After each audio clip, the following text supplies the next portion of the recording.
Hi friends, అందరికీ నమస్కారం. ఇక కథలోకి వెళ్తాయి. రిషి కోపంగా ఉండడం చూసి దగ్గరికి వచ్చి నిలబడ్డాడు కార్తీక్. సారీ అన్నయ్య. సారీ చెప్తున్నావు అంటే నువ్వు చేసింది తప్పే అని నీకు అర్థమైంది కదా. కార్తీక్ తలదించుకున్నాడు. తప్పు చేశాన్రా.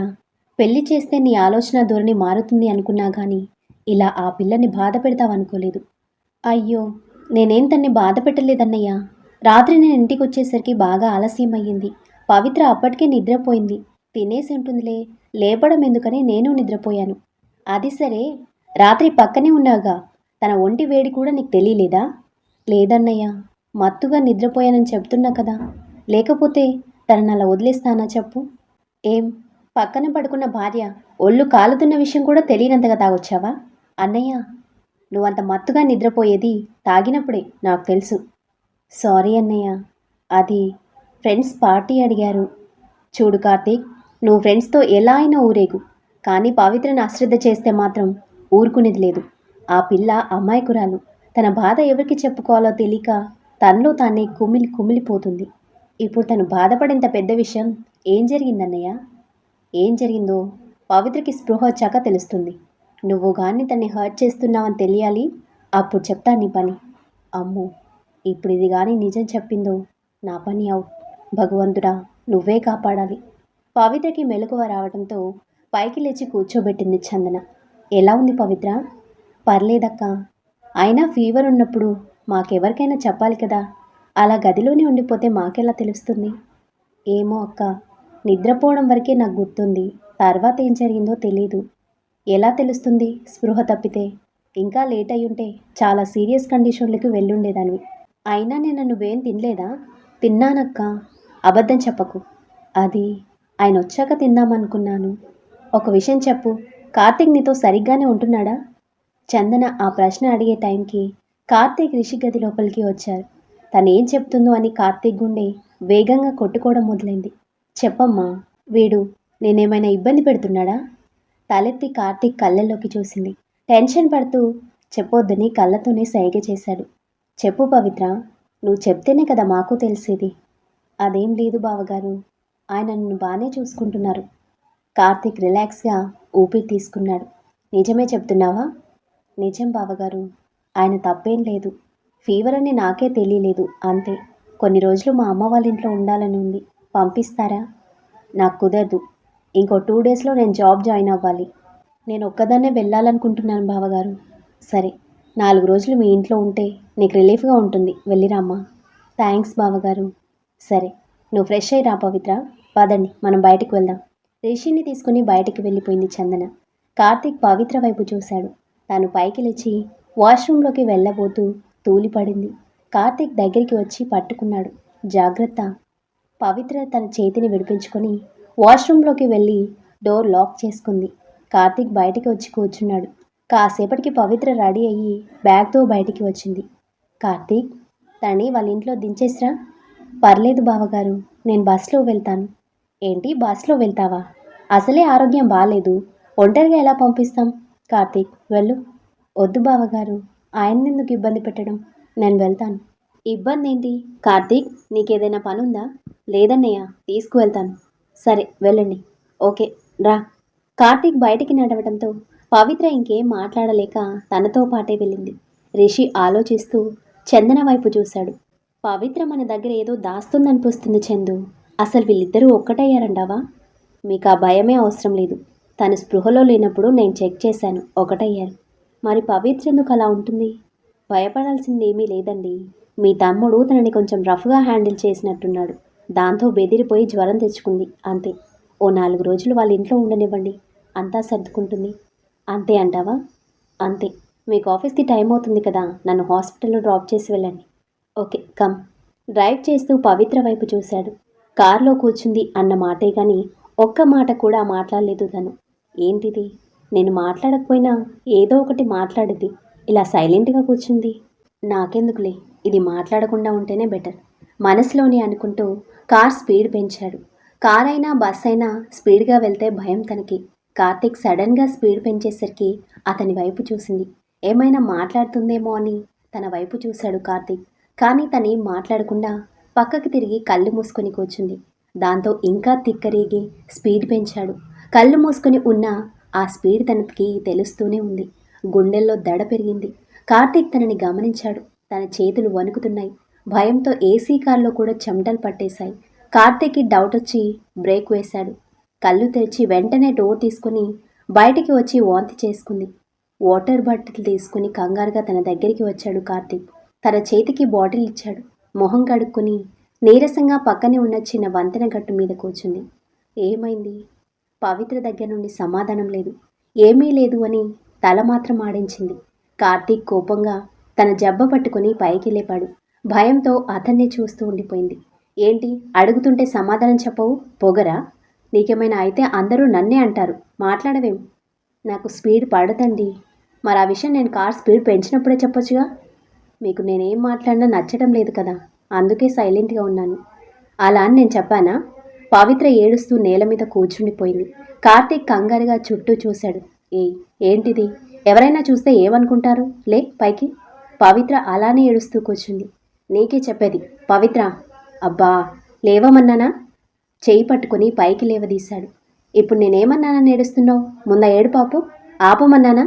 బలవంతాన ఊపిరి బిగబట్టి కన్నీరు తుడుచుకుంటూ కారులో కూర్చుంది. కార్తీక్ కారెక్కి తన వైపు చూశాడు. తనెంత ఆపుకుందామన్నా కన్నీళ్లు ఆగడం లేదు. గొంతులో నుంచి ఏడుపు వెక్కుతూ బయటికి వస్తుంది. కార్తీక్కి కనిపించకుండా విండో వైపు తిరిగి కూర్చుంది.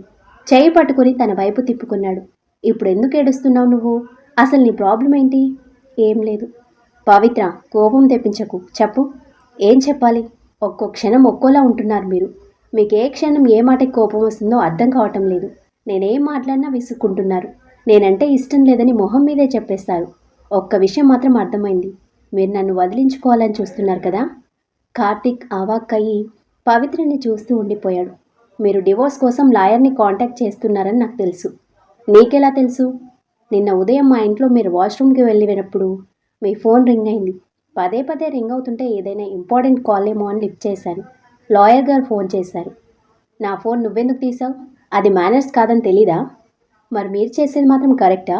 మీకు నచ్చేలా ఉండాలని నేను చేయని ప్రయత్నం లేదు. అయినా సరే మీకు నేను నచ్చటం లేదు. మీరే నాకు దూరంగా ఉంటున్నా ఇంట్లో అందరూ నన్నే తప్పు పడుతున్నారు. అయినా నాకు బాధ అనిపించలేదు. ఎప్పటికైనా మీరు నన్ను అర్థం చేసుకుంటారని మనసుకు సర్ది చెప్పుకుంటున్నాను. ఇప్పుడేమో ఏకంగా విడాకులే ఇస్తా అంటున్నారు. పెళ్ళయి నెల రోజులు కూడా కాలేదు. విడాకులు ఇచ్చేంత పెద్ద తప్పు నేనేం చేశానండి? కార్తీక్ మౌనంగా ఉండిపోయాడు. నా వెనుక ఇద్దరు చెల్లెళ్ళున్నారు. ఇప్పుడు మీరు నాకు విడాకులు ఇస్తే వాళ్ళ భవిష్యత్తు కూడా నాశనం అవుతుంది. మా ఇంట్లో ఈ విషయం తెలిస్తే తట్టుకోలేరు. మా నాన్న గుండాగిపోతుంది. మీకు ఎలా ఉంటే నచ్చుతానో చెప్పండి, అలానే నడుచుకుంటాను. అంతేకాని ఇలా చేయకండి ప్లీజ్. తను అలా బాధపడుతుంటే కార్తీక్కి కూడా బాధగా అనిపించింది. తన చేయి పట్టుకున్నాడు. ఏడవకు, కళ్ళు తుడుచుకో. కర్చీఫ్ తీసిచ్చాడు. పవిత్ర చీర కొంగుతో కన్నీళ్లు ఒత్తుకుని కార్తీక్ వైపు చూసింది. ఇష్టం లేకుండా ఒక మనిషితో కలిసి ఉండటం కష్టమే, ఒప్పుకుంటాను. కానీ నాకు కొంచెం టైం ఇవ్వండి. మీకు నచ్చినట్టుగా మారుతాను. అప్పటికీ మీకు నచ్చకపోతే మీ ఇష్టం. నువ్వెలా ఉన్నా నాకు నచ్చవని ఎలా చెప్పాలి? అయినా బంధాలకి ఇంత విలువిచ్చేదానివి ఆ రోజు అలా ఎలా చేయగలిగావు పవిత్ర? నేనేమైనా పొరబడ్డానా? మనసులోనే అనుకుంటూ కళ్ళు మూసుకున్నాడు. ఆ రోజు జరిగిన సంఘటనలు కళ్ళ ముందు మెదిలాయి. రేయ్ మణికంఠ, ఎక్కడికి వెళ్ళావురా ఇప్పటి వరకు? అయినా స్టోర్ రూమ్లో ఏం చేస్తున్నావు? కొత్త గర్ల్ ఫ్రెండ్ మావా, ఇప్పుడే పని ముగించా. సూపర్గా ఉంది. ఎవరు? స్టోర్ రూమ్లో డ్రెస్ సెట్ చేసుకుంటుంది. కాసేపు ఆగు, వస్తుంది. మణికంఠ ఫోన్ రావటంతో ఫోన్ లిఫ్ట్ చేసి పక్కకి వెళ్ళిపోయాడు. కార్తీక్ ఆ స్టోర్ రూమ్ వైపే చూస్తున్నాడు. 2 నిమిషాలకి పవిత్ర స్టోర్ రూమ్ నుండి బయటికి వస్తూ కనిపించింది. కళ్ళు తెరిచి పవిత్ర వైపు చూశాడు. తనేం చెప్తాడా అని ఆతృతగా ఎదురు చూస్తుంది. లేదు, ఆ రోజు ఇది మణికంఠ స్టోర్ రూమ్ నుండి రావటం నేను కల్లారా చూశాను. వాడు కూడా చెప్పాడుగా పని ముగించా అని. నాటకాలు ఆడుతుంది. అయినా ఆవేశంలో ఇది నోరి జారి నాకు బాగానే హెల్ప్ చేసింది. నచ్చకపోతే నా ఇష్టం అంటుంది కదా. కొన్ని రోజులు ఫ్రెండ్లీగా ఉండి ఆ తర్వాత నువ్వు నాకు నచ్చలేదు అని చెప్తే సరిపోతుంది. ఏంటండి ఏమీ మాట్లాడరు? సరే, 3 months టైం ఇస్తున్నా. అప్పటికీ కూడా నువ్వు నాకు నచ్చకపోతే డివోర్స్ పేపర్ మీద సంతకం పెట్టాలి. ఈ డీల్ నీకు ఓకే అంటే నాకేం అభ్యంతరం లేదు. పవిత్ర మౌనంగా ఉండిపోయింది. ఏంటి ఓకేనా? ఈ 3 నెలలు నా ప్రయత్నం నేను చేస్తాను. అప్పటికీ మీకు నచ్చకపోతే ఇంట్లో వాళ్ళతో చెప్పండి. వాళ్ళు ఎలా చెప్తే అలానే చేద్దాం. పైకి దద్దమ్మలా కనిపిస్తావు కానీ తెలివితేటలు చాలా ఉన్నాయి నీకు. ఏ ఆడపిల్లైనా తన చేతులతో సంసారాన్ని పాడు చేసుకోదండి. సరిదిద్దుకోవాలనే చూస్తుంది. నా సాయశక్తులా నేను ప్రయత్నిస్తాను. అప్పటికీ మీకు నచ్చకపోతే నా దురదృష్టం. ఇంట్లో వాళ్ళు ఎలా చెప్తే అలా చేస్తాను. సరే నీ ఇష్టం. అన్నీ మర్చిపోయి ఇక నుండి మనిద్దరం మంచి ఫ్రెండ్స్లా ఉందాం. సరే. నీకు ఆ ఛాన్స్ రాదులే. అయినా ఎలాగో విడిపోతాం. ఈలోపు తనని బాధ పెట్టడం ఎందుకు? కాస్త ఫ్రెండ్లీగా ఉంటే ఇంట్లో వాళ్ళకి నా మీద డౌట్ రాకుండా ఉంటుంది. డివోర్స్ టైంలో ఇది గొడవ చేయకుండా ఉంటుంది. మనసులో అనుకుంటూనే కార్ స్టార్ట్ చేశాడు. కాసేపటికి ఇంటికి చేరుకున్నారు. పవిత్ర తల్లి ఆశ్చర్యంగా చూస్తూ దగ్గరికి వచ్చింది. ఏంటమ్మా, నిన్న ఉదయమేగా వెళ్ళారు, మళ్ళీ ఇవాళ ఉదయమే వచ్చారేంటి? అంతా బాగానే ఉంది కదా? పవిత్ర కార్తీక్ వైపు చూసింది. అదేం లేదండి, నిన్న పనుండి హడావిడిగా వెళ్లాల్సి వచ్చింది. మీరేమైనా అనుకుంటారేమో అని పవిత్రని దించి వెళ్దామని వచ్చాను. అలాగా, మీరు కూడా 2 రోజులు ఉండండి బాబు. మీరు వచ్చారు కానీ మర్యాదలు సరిగ్గా చేయడానికే కుదరలేదు. అదేం వద్దండి, పర్లేదు, నేను వెళ్తాను. ఇంతలో పవిత్ర చెల్లెళ్ళు బయటికి వచ్చారు. రావడంతోనే బావ అంటూ కార్తీక్ని చుట్టేయటంతో కాసేపు ఉక్కిరి బిక్కిరి అయ్యాడు తను. కార్తీక్ అవస్థ చూసి నవ్వొచ్చింది పవిత్రకి. వాళ్ళ ప్రశ్నలకి సమాధానం చెప్తూనే పవిత్ర వైపు చూశాడు. నవ్వుతున్న తన మోము వెన్నెల కాంతి కంటే స్వచ్ఛంగా అనిపించి తననే చూస్తూ ఉండిపోయాడు. ప్లీజ్ బావా ఉండండి, మళ్ళీ మీరు జాబ్లో జాయిన్ అయితే వస్తారో రారో. ప్లీజ్ బావా ఉండండి. ఉంటారు కదా? ఉంటాను. పవిత్రని చూస్తూనే యథాలాపంగా చెప్పేశాడు. ఆశ్చర్యంగా కార్తీక్ వైపు చూసింది. తన చూపు తిప్పుకొని ఏం మాట్లాడకుండా లోపలికి నడిచాడు. పవిత్ర ఇంట్లో ఉన్న 2 రోజులు కార్తీక్ నార్మల్గానే ఉన్నాడు. ఆ తర్వాత తనని తీసుకుని ఇంటికి వచ్చేశాడు. ఈలోపు తన జాబ్ జాయిన్ అవ్వడం, వర్క్లో బిజీ అవ్వడం జరిగిపోయాయి. పవిత్ర ఎగ్జామ్స్కి ప్రిపేర్ అవుతూనే కార్తీక్ పనులని చకచకా చేసేస్తుంది. ముందు వద్దు అని విసుక్కున్నా ఆ తర్వాత అతనికి కూడా అలవాటైపోయి విసుక్కోవడం మానేశాడు. రోజులు గడుస్తున్నాయి. కార్తీక్ తనతో నార్మల్గా ఉంటున్నాడు కానీ ఆ రోజు తర్వాత తనతో శారీరకంగా కలవలేదు. ఈలోపు ఎగ్జామ్స్ రావడంతో పవిత్ర చదువుకుంటూ రోజు రీడింగ్ రూమ్లోనే నిద్రపోతుంది. ఉదయాన్నే లేచి కార్తీక్కి కావాల్సినవన్నీ అమర్చి తాను రెడీ అయ్యి కాలేజ్కి వెళ్ళిపోతుంది. దాంతో కార్తీక్ తల్లికి మాత్రం దిగులు పట్టుకుంది. అసలే పవిత్ర కార్తీక్తో సరిగ్గా ఉండటం లేదు అని బాధపడుతుంటే ఇప్పుడు చదువు పేరుతో విడిగా ఉండటం ఇంకా బాధని కలిగిస్తుంది. ఆ రోజు రాత్రి పవిత్ర రీడింగ్ రూమ్లో చదువుకుంటుంటే దగ్గరికి వచ్చింది. ఆవిడ్ని చూడగానే లేచి నిలబడింది. అత్తయ్య, ఏమైనా కావాలా? నీతో కొంచెం మాట్లాడాలమ్మా. చెప్పండి అత్తయ్య. నువ్వు ఇలా చదువు పేరుతో వాడికి దూరంగా ఉంటే ఎలా? ఆఫీస్లో అలసిపోయి వస్తాడు, నువ్వేమో ఇలా పుస్తకాలు ముందేసుకొని కూర్చుంటావు. కొత్తగా పెళ్ళయింది, వాడికి కొన్ని సరదాలుంటాయి కదా, నువ్వు అవేమీ పట్టించుకోకుండా నీ పనిలో నువ్వు ఉంటున్నావు. అది కాదత్తయ్య, పరీక్షలు జరుగుతున్నాయి కదా. అయితే సరదాగా కాసేపు వాడితో గడిపితే నీ మార్కులు తగ్గిపోతాయా? చూడు, నువ్వు వాడికి ఇవ్వాల్సిన సమయాన్ని ఇవ్వగలిగితే ఓకే, లేదంటే ఆ చదువు మానేసేయి. లేదత్తయ్య, నేను ఆయన దగ్గరికి వెళ్తాను. మంచిది. ఆవిడ అక్కడి నుంచి వెళ్ళిపోయింది. పవిత్ర బుక్స్ క్లోజ్ చేసి కార్తీక్ దగ్గరికి వచ్చింది. మొబైల్ చూస్తూ కూర్చున్న అతను పవిత్రని చూసి ఆశ్చర్యం వేసి ఫోన్ ఆఫ్ చేసి తన వైపు చూశాడు. ఏంటి, చదువులమ్మ ముద్దు బిడ్డ ఇలా వచ్చింది? అది అత్తయ్య. చెప్పమ్మా, ఏమైనా అందా? అదేం లేదండి, నేను మీకు దూరంగా ఉంటున్నాను అని బాధపడుతున్నారు, అందుకే. అమ్మ బాధపడుతుందా లేక నువ్వు బాధపడుతున్నావా? పవిత్ర మౌనంగా ఉండిపోయింది. ఏంటి మాట్లాడవు? నిజంగా అమ్మే పంపించిందా? ఎందుకండి అలా మాట్లాడతారు? ఏయ్, జోక్ చేశాను. ఇప్పుడు నాకు మూడ్ లేదు కానీ వెళ్ళి చదువుకో. నిజంగానే వెళ్ళమంటారా? చెప్పాను కదా, వెళ్ళు. థ్యాంక్స్ అండి. ఉదయాన్నే లేచి కార్తీక్కి కావాల్సినవన్నీ అమర్చి కాలేజ్కి బయలుదేరింది పవిత్ర. బ్యాగ్ తీసుకొని కిందకు వచ్చేసరికి కార్తీక్ తల్లి ఎదురొచ్చింది. అత్తయ్య, కాలేజ్కి వెళ్ళొస్తాను. పవిత్ర ఆగు. రాత్రి అంతలా చెప్పి పంపిస్తే వెంటనే వచ్చేసావు. అసలు నీ ఉద్దేశం ఏంటి? ఆయన చదువుకోమని పంపించేశారు అత్తయ్య. మీ చదువుకున్న పిల్లలకు ఏది ఒక పట్టాన ఎక్కదనుకుంటాను. సంసారాన్ని గాలి వదిలేసి చదువు చదువు అని తిరిగితే తర్వాత నష్టపోయేది నువ్వే. కార్తీక్ కిందికి వస్తూ ఆవిడ మాటలు విన్నాడు. అక్కడ జరుగుతున్న డిస్కషన్ ఏంటో అర్థమయ్యింది అతనికి. అమ్మా, నేనే వెళ్ళమన్నాలి. ఇవాళ లాస్ట్ ఎగ్జామ్, వదిలే. పవి రా, నేను డ్రాప్ చేస్తాను. కార్తీక్ బయటికి నడవటంతో పవిత్ర కూడా తన వెనుకే వెళ్ళింది. తనని కాలేజ్ దగ్గర డ్రాప్ చేశాడు. పవిత్ర, అమ్మ మాటలేం పట్టించుకోకు. ఎగ్జామ్ బాగా రాయి, ఓకేనా? సరేనండి. కార్తీక్ అక్కడి నుండి వెళ్ళిపోయాడు. అప్పటికే ఎగ్జామ్ టైం అవ్వడంతో హడావిడిగా లోపలికి పరిగెత్తింది తను. ఎగ్జామ్ అయిన తర్వాత బయటికి వచ్చింది. అప్పటికే రీతు తన కోసం ఎదురు చూస్తూ కనిపించింది. రీతు, ఎగ్జామ్ బాగా రాసావా?